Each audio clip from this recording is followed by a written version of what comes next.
जिस जीवन में तू ना, वो जीवन नहीं। मत्ती 21 अध्याय का 18, 19 और 20।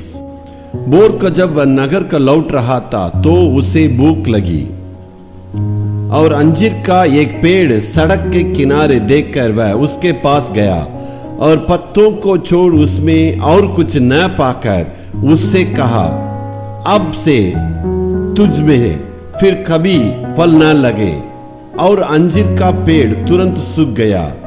यह देखकर चेलों ने अचंभा किया और कहा, यह अंजीर का पेड़ क्यों कर तुरंत सूख गया। प्रभु यीशु मसीह अपने क्रूस की मृत्यु की पहले उस अंतिम सप्ताह में प्रतिदिन वो यरूशलेम से उनको बेतानिया जाना आदत रहा। शाम का वक्त बेतानिया से यरूशलेम में लौट रहे थे। उस वक्त एक दिन शाम के वक्त वो जा रहा था। उस दिन में बुधवार था। उस वक्त जाने के वक्त उनको भूख लगा। उस सड़क के किनारे उन्होंने देखा, उस वहां पर एक अंजीर का पेड़ बहुत ही हरे पत्ते के साथ वहां था। उसने उसके पास जाकर उस पत्ता को देखा और वहां पत्ता को छोड़ के जो एक भी फल नहीं है। इसलिए यीशु ने उससे कहा था, इसके बाद तुम्हें कभी भी फल न लगने पाए। इससे देखकर चेलों ने आश्चर्य हो गया, क्योंकि वो पेड़ जो है दूसरा दिन जो है पूरा जो है जड़ से वो सूख गया था। और आगे मत्ती 21 अध्याय को यदि आप पढ़कर देखेंगे तो इसके पहले एक बड़ी घटना घटी है।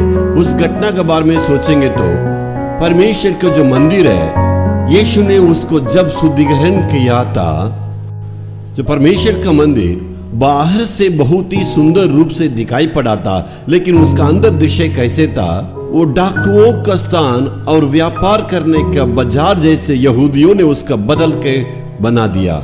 जब दूर से देख रहे थे अंजीर पेड़ में उतना हरा भरा पत्तियां लगी हुई थी, इसलिए उन्होंने सोचा इसमें जरूर फल होगा करके नजदीक आया। लेकिन जब नजदीक देखा वहां पर एक भी फल नहीं था।